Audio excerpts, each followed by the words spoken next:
भारतीय संघ की कार्यपालिका के प्रधान को राष्ट्रपति कहा जाता है। संघ की कार्यपालिका शक्ति राष्ट्रपति में निहित है। भारत में संसदीय प्रणाली होने के कारण राष्ट्रपति कार्यपालिका के संवैधानिक प्रधान है। भारतीय संविधान के अनुसार राष्ट्रपति भारत संघ के प्रधान हैं। संविधान द्वारा उन्हें अनेक शक्तियां एवं अधिकार प्राप्त हैं।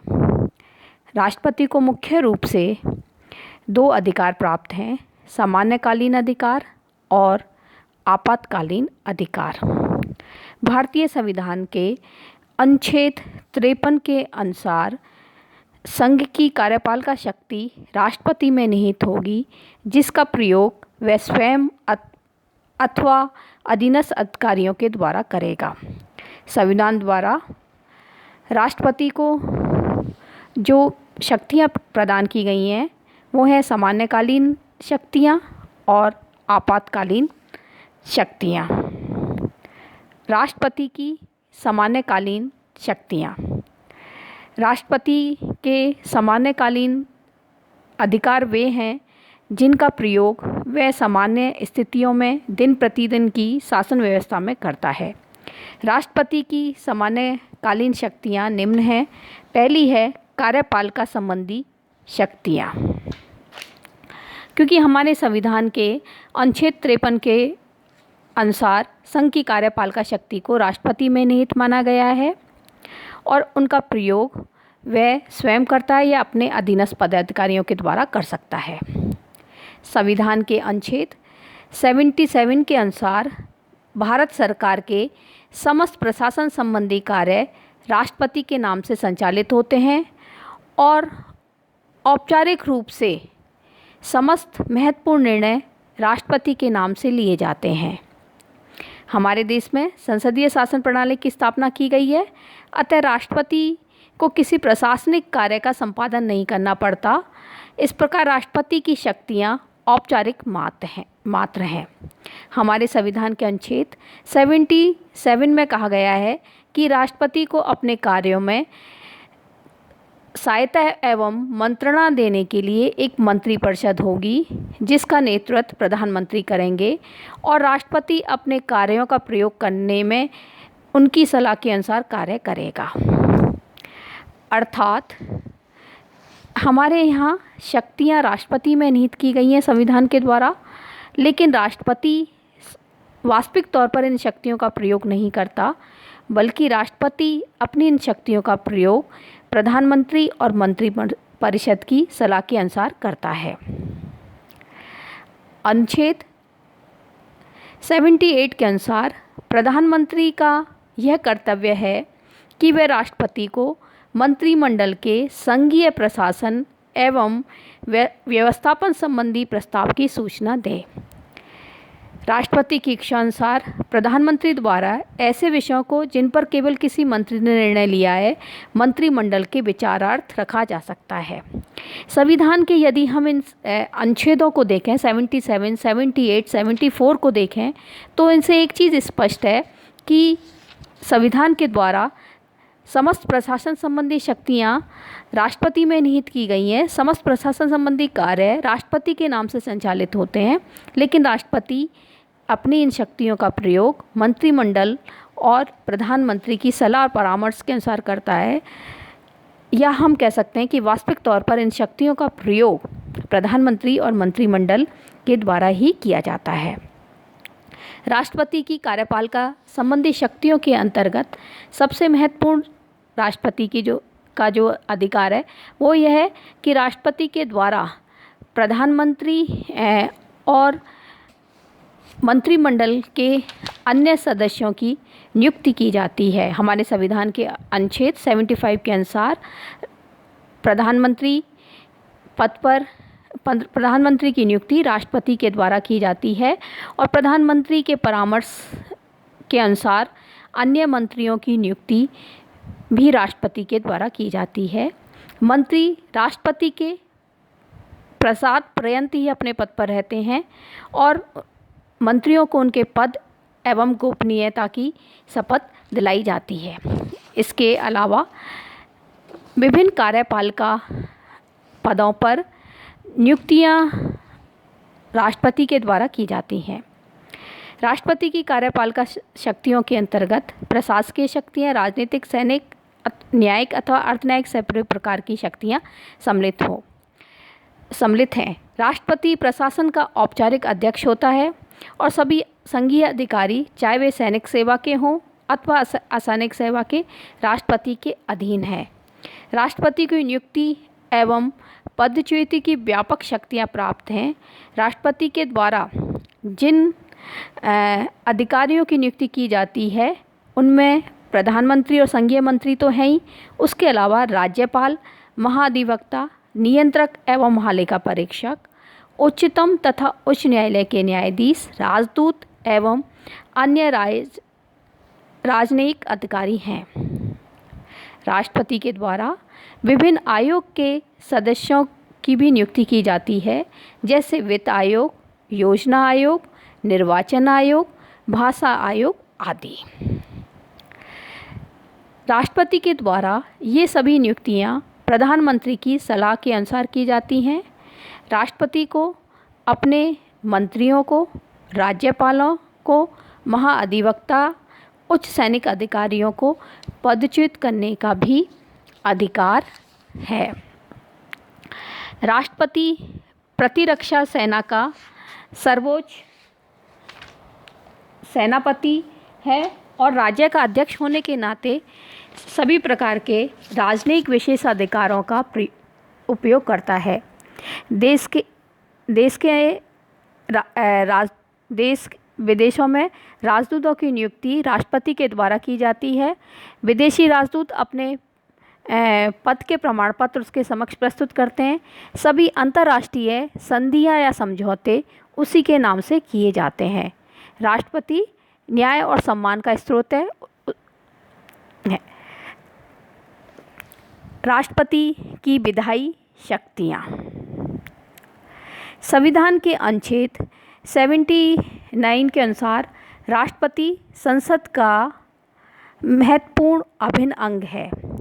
संघ की विधायी शक्तियां राष्ट्रपति और संसद के दोनों सदनों में निहित है। राष्ट्रपति को कानून प्रक्रिया का अभिन्न अंग माना गया है, क्योंकि उसकी स्वीकृति के बिना कोई भी विधेयक कानून का रूप नहीं ले सकता। राष्ट्रपति की विधायी शक्तियों में मुख्य शक्तियां निम्न हैं। राष्ट्रपति को संसद का अधिवेशन बुलाने, उसे स्थगित करने, सत्रावसान करने तथा संसद के निम्न सदन लोकसभा को विघटित करने का भी अधिकार है।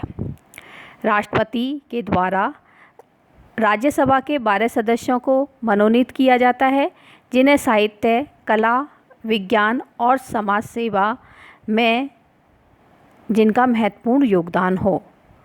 राष्ट्रपति को कुछ परिस्थितियों में यदि लोकसभा में इनको प्रतिनिधित्व नहीं है प्राप्त है तो लोकसभा के लिए 2 सदस्यों को मनोनीत करने का अधिकार है। ये 2 एंग्लो इंडियन सदस्य होंगे। संसद द्वारा पारित प्रत्येक विधेयक राष्ट्रपति की स्वीकृति के लिए भेजा जाता है। वह उसे अपनी स्वीकृति प्रदान कर सकता है या उसे स्वीकृति देने से इनकार कर सकता है। यदि वह विधेयक संसद द्वारा पुनः पारित होकर राष्ट्रपति के पास आता है तो राष्ट्रपति को उस पर स्वीकृति देनी पड़ती है। अर्थात राष्ट्रपति किसी विधेयक को कुछ समय के लिए रोक सकता है, लेकिन संसद यदि उसे पुनः पारित कर देती है तो राष्ट्रपति को अपनी स्वीकृति देनी पड़ती है और इस प्रकार विधेयक कानून का रूप धारण करते हैं राष्ट्रपति की स्वीकृति के बाद।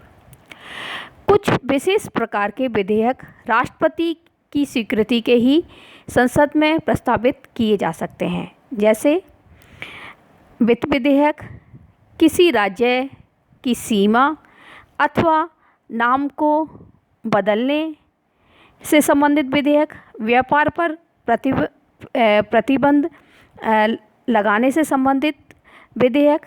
संविधान के अनुच्छेद 123 के अंतर्गत जब संसद का अधिवेशन नहीं हो रहा हो तो राष्ट्रपति को अध्यादेश जारी करने का अधिकार है। इन अध्यादेशों का प्रभाव संसद के कानून के समान रहता है और 6 महीने, अधिकतम या 6 महीने तक हो सकता है। संसद के अधिवेशन प्रारंभ होने की तिथि से यह 6 हफ्ते तक जारी रहेगा और इसके पश्चात इसे रद्द समझा जाएगा। राष्ट्रपति चाहे तो स्वयं अध्यादेश वापस ले सकता है। राज्यों के संबंध में भी राष्ट्रपति को कुछ विधायी शक्तियां प्राप्त हैं। राज्यपाल विधानमंडल द्वारा स्वीकृत किसी विधेयक को राष्ट्रपति के विचारार्थ सुरक्षित कर सकता है। राष्ट्रपति उसे स्वीकार कर सकता है या अस्वीकार कर सकता है या विधानमंडल के पास पुनः भेज सकता है। राज्यों के बीच व्यापार पर प्रतिबंध से संबंधित विधेयक राष्ट्रपति की स्वीकृति के बिना राज्य के विधानमंडल में प्रस्तुत नहीं किए जा सकते। यदि राज्य के विधानसभा नागरिकों की संपत्ति अधिग्रहित करने का कोई विधेयक पारित करें तो वह राष्ट्रपति की स्वीकृति के बिना कानून नहीं बन सकता। समवर्ती सूची में वर्णित विषयों पर राज्यों द्वारा निर्मित कानून यदि संसद के किसी कानून के विरुद्ध हैं तो राष्ट्रपति की स्वीकृति के बिना वो अवैध होंगे। वित्तीय शक्तियाँ। राष्ट्रपति की शक्तियों में तीसरी शक्ति वित्तीय शक्ति है। वित्तीय क्षेत्र में भी राष्ट्रपति को संविधान के द्वारा व्यापक शक्तियाँ प्रदान की गई हैं। प्रथम, राष्ट्रपति की स्वीकृति के बिना कोई भी धन विधेयक संसद में प्रस्तुत नहीं किया जा सकता। विशेष तौर पर ऐसे धन विधेयक जिनका संबंध किसी ऐसे कर या शुल्क से हो जिनका कुछ अंश राज्यों को मिलने वाला हो। भारत की संचित निधि राष्ट्रपति के अधीन है। राष्ट्रपति आवश्यकता पड़ने पर अग्रदायी रूप में शासन को उसमें से धन दे सकता है। राष्ट्रपति को राज्यों में आयकर का वितरण करने की शक्ति प्राप्त है और उसे राज्यों के लिए पटसन के निर्यात कर से प्राप्त होने वाली धनराशि का अंश निश्चित करने का भी अधिकार है। संघ तथा राज्यों के वित्तीय संबंध निश्चित करने के लिए वित्त आयोग की नियुक्ति करने का अधिकार राष्ट्रपति के पास है। न्यायिक शक्तियाँ। राष्ट्रपति की अन्य शक्तियाँ न्यायिक शक्तियाँ। राष्ट्रपति को महत्वपूर्ण न्यायिक शक्तियाँ प्राप्त हैं। उच्चतम न्यायालय के न्यायाधीशों की नियुक्ति करने, संसद के दोनों सदनों द्वारा प्रार्थना करने पर उच्चतम न्यायालय के न्यायाधीशों को पदच्युत करने तथा उच्च न्यायालय के न्यायाधीशों की संख्या निर्धारित करने, उच्चतम न्यायालय के मुख्य न्यायाधीश की सलाह से उच्च न्यायालय के न्यायाधीशों का स्थानांतरण आदि करने का अधिकार राष्ट्रपति को है। संविधान के अनुच्छेद 72 के अनुसार उसे क्षमा प्रदान करने का अधिकार है। वह किसी भी अपराधी के दंड को पूर्ण रूप से क्षमा कर सकता है, उसे कम कर सकता है या दंड में परिवर्तन कर सकता है। इस अधिकार का प्रयोग केवल 3 प्रकार के दंडों पर किया जा सकता है। यदि यह दंड किसी सैनिक न्यायालय द्वारा दिया गया हो, यदि यह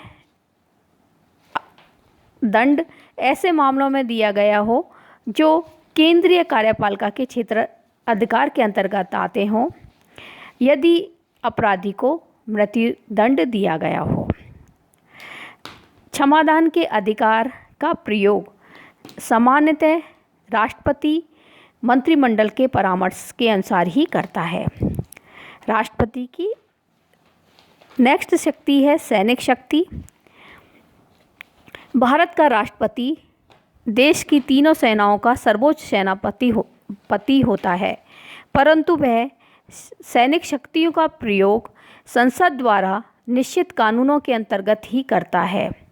युद्ध और शांति के समय कानून बनाने का अधिकार संसद को प्राप्त है और बिना संसद की स्वीकृति के या संसद की स्वीकृति लेने के बिना वह युद्ध की घोषणा नहीं कर सकता, ना ही सेनाओं को युद्ध में लड़ने के लिए भेज सकता है। राष्ट्रपति की नेक्स्ट शक्ति है कूटनीतिक शक्ति या वैदेशिक शक्तियाँ। राष्ट्रपति विदेशों में हमारे देश का प्रतिनिधित्व करता है। वह विभिन्न देशों में राजदूतों की नियुक्ति करता है। विदेशी राजनयिक प्रतिनिधियों के प्रमाण पत्रों को स्वीकार करता है। अंतर्राष्ट्रीय संधि या समझौते या वार्ताएं राष्ट्रपति के नाम से किए जाते हैं। व्यवहार में ये तभी लागू होते हैं जब इन पर संसद की स्वीकृति मिल जाती है।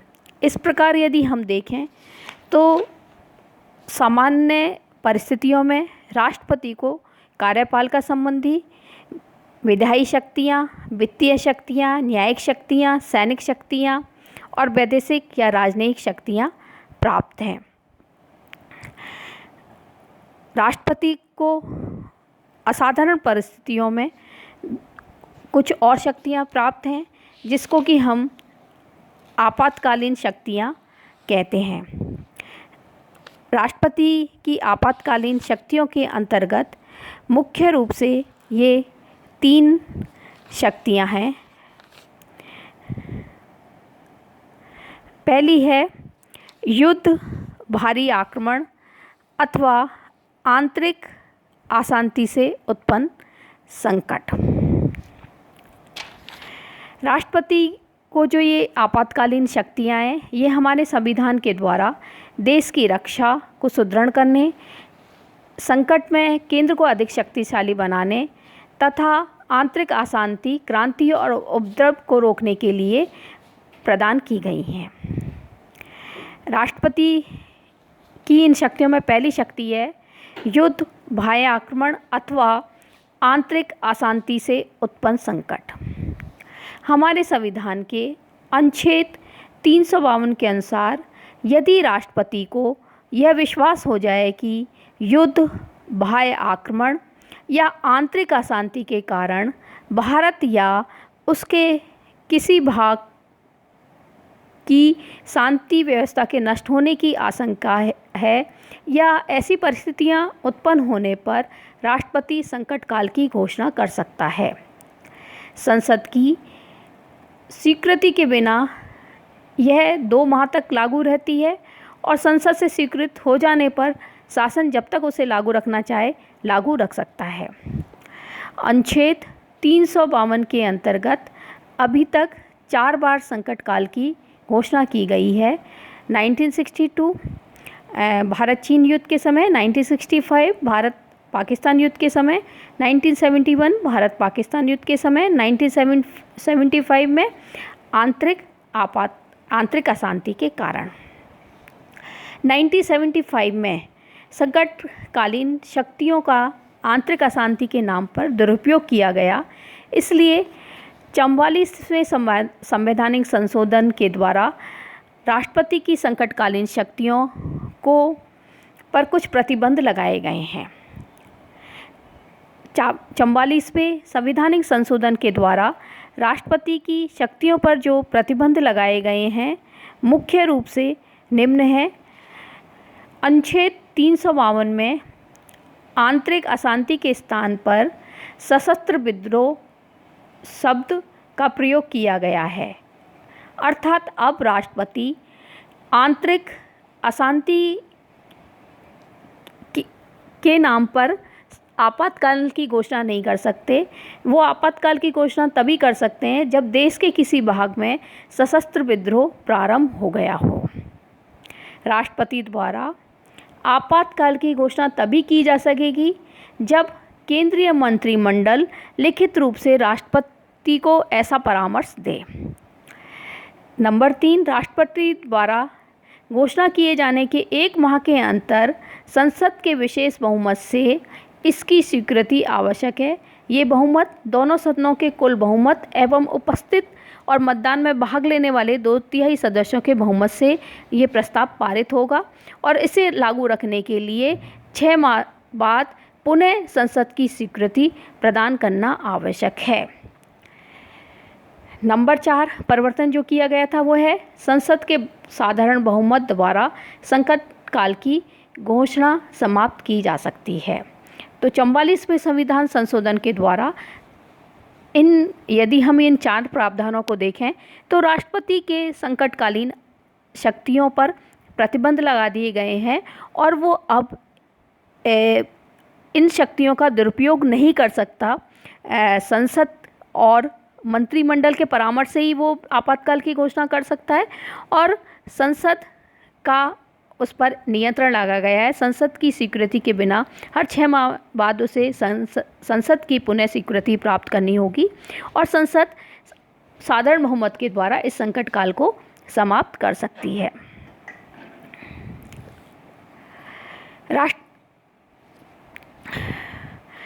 अनुच्छेद 352 के अंतर्गत संकट काल की घोषणा पूरे देश के लिए की जा सकती थी, देश के केवल किसी एक या कुछ भागों के लिए नहीं, किंतु 42वें संविधान संशोधन के द्वारा यह व्यवस्था की गई है कि राष्ट्रपति अब संकट काल की घोषणा पूरे देश या कुछ भागों के लिए भी कर सकता है।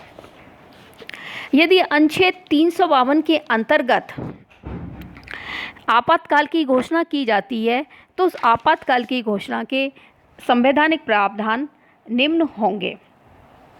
पहला होगा, संसद को संपूर्ण देश अथवा उसके किसी क्षेत्र के लिए सभी विषयों अथवा राज्य सूची में दिए गए विषयों पर भी कानून बनाने की शक्ति प्राप्त हो जाएगी।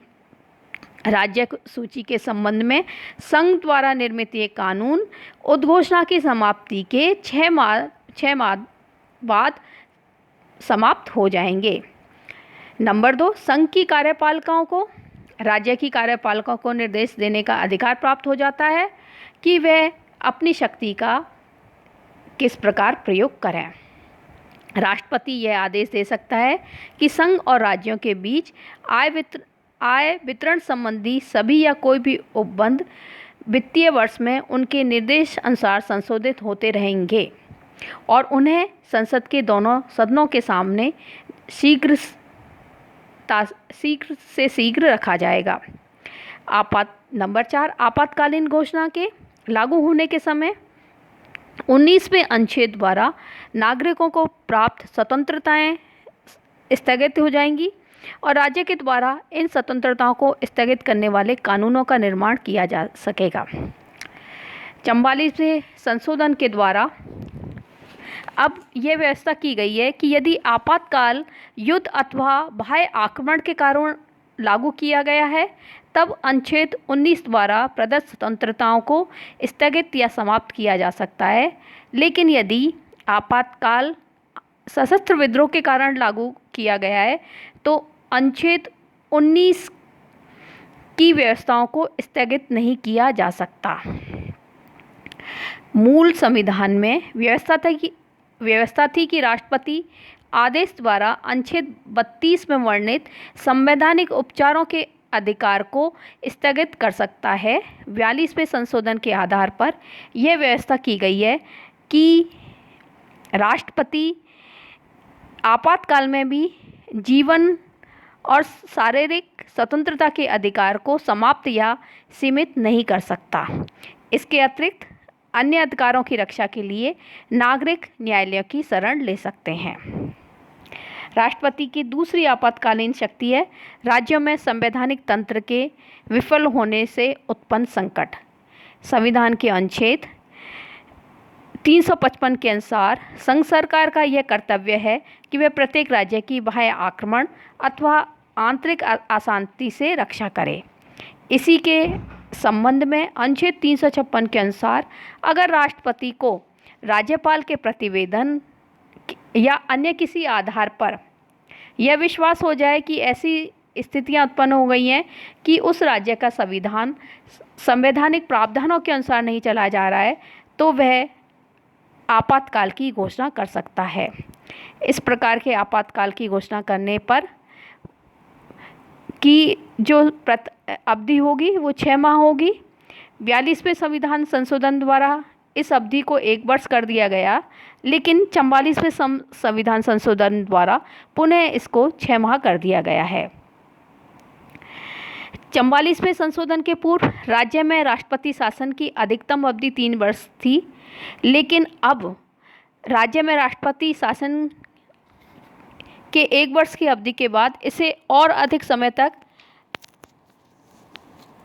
रखने का प्रस्ताव संसद तभी पारित कर सकती है जब इस प्रकार का प्रस्ताव पारित किए जाने के समय अनुच्छेद 352 के अंतर्गत संकट काल लागू हो और चुनाव आयोग यह प्रमाणित कर दे कि राज्य में चुनाव कराना संभव नहीं है। घोषणा के संवैधानिक प्रभाव। राज्यों में संवैधानिक संकट के विफल होने पर जो प्रभाव है वो निम्न है। राष्ट्रपति किसी भी राज्य अधिकारी को कोई भी कार्यपालिका संबंधी कार्य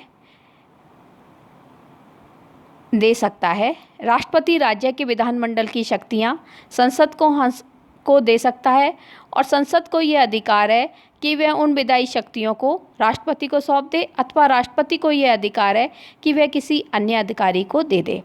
यदि लोकसभा का सत्र नहीं चल रहा है तो राष्ट्रपति राज्य की संचित निधि में से आवश्यक खर्च की स्वीकृति दे सकता है। राष्ट्रपति उद्घोषणा की पूर्ति के लिए उच्च न्यायालय की शक्ति को छोड़कर अन्य समस्त शक्तियां अपने हाथ में ले सकता है। तीसरी जो शक्ति है आपातकालीन शक्ति वो है वित्तीय संकट की स्थिति। अनुच्छेद 360 के अनुसार राष्ट्रपति को यदि यह विश्वास हो जाए कि भारत या उसके किसी भाग में आर्थिक साख को खतरा है तो वह वित्तीय संकट की घोषणा कर सकता है। वित्तीय संकट की घोषणा के लिए वही विधि नियम निर्धारित हैं जो अनुच्छेद 352 के लिए आवश्यक है। वित्तीय संकट की घोषणा के जो प्रभाव होंगे वो निम्न होंगे। संघ तथा राज्यों के किसी भी वर्ग के अधिकारियों के वेतन और भत्तों में कमी कर सकता है। यह आदेश दे सकता है कि राज्य के समस्त विधेयक उसकी स्वीकृति के लिए प्रस्तुत किए जाएं। संघ की कार्यपालिका राज्य की कार्यपालिका को शासन संबंधी आदेश दे सकती है। राष्ट्रपति केंद्र और राज्यों में धन संबंधी बंटवारे के प्रावधानों में आवश्यक संशोधन कर सकता है। हमारे यहाँ अभी तक वित्तीय आपातकाल की घोषणा नहीं की गई है। यदि हम राष्ट्रपति की इन संकटकालीन शक्तियों को देखें तो कुछ लोगों के द्वारा इनकी आलोचना की गई है और कुछ लोगों के द्वारा इनको उचित बताया गया है। आलोचना इस आधार पर की गई है कि हमारे यहाँ संघात्मक शासन व्यवस्था का आधारभूत स्वरूप आपातकालीन घोषणा के बाद समाप्त हो जाता है। दूसरा, इन शक्तियों के प्रयोग के द्वारा राष्ट्रपति अधिनायक बन सकता है। तीसरा, राष्ट्रपति इन शक्तियों का दुरुपयोग कर सकता है और मौलिक अधिकार आपातकाल में अर्थहीन हो जाते हैं। लेकिन ये आलोचनाएं अतिशयोक्तिपूर्ण है। हमारे देश की सुरक्षा के लिए इन संकटकालीन शक्तियों का होना आवश्यक है।